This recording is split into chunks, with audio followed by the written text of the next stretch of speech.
I've been a writer for longer than I've been an investor. I started writing out in 1991 and started my investing career in 1994.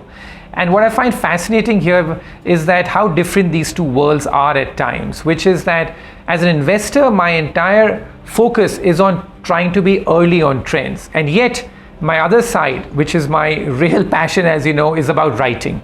And I've been a sort of journalist in a way since 1991 as a writer. And what I find fascinating here is that how late in journalism we tend to be in identifying trends. And one way of measuring this is by looking at cover stories of magazines.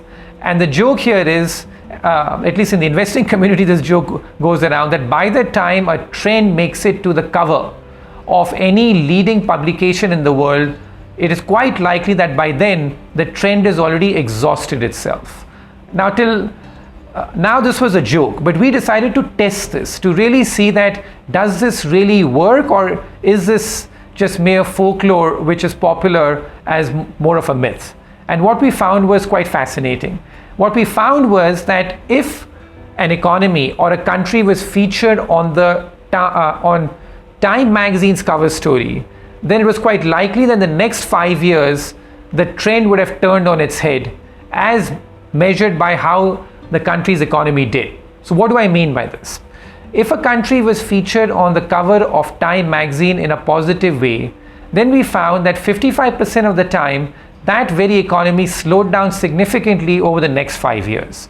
On the other hand, if a country was featured on the cover of Time magazine in a very negative way, we found that 2/3 of the time that very economy would pick up speed and do quite well in the next 5 years. Now, why does this happen?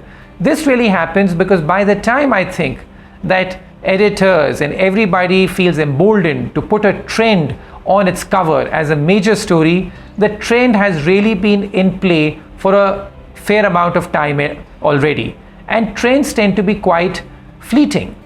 We live in a world defined by impermanence, which is that whatever was hot 5 or 10 years ago is rarely hot in the next 5 or 10 years. You look at how big themes have played out in the last 4 to 5 decades. In the 1970s, it was all about gold and mining and commodities, and that went bust.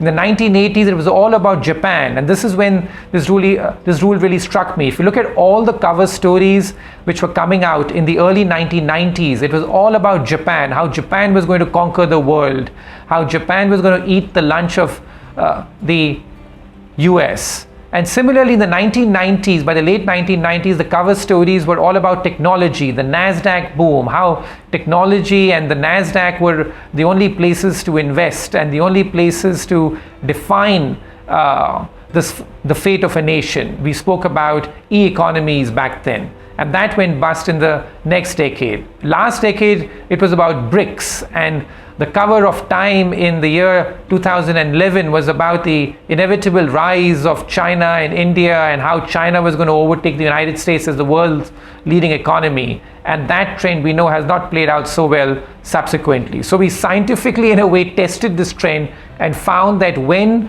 a major trend makes it to the cover of Time magazine, that tends to be a very popular magazine appealing to the masses, by then the trend exhausts itself.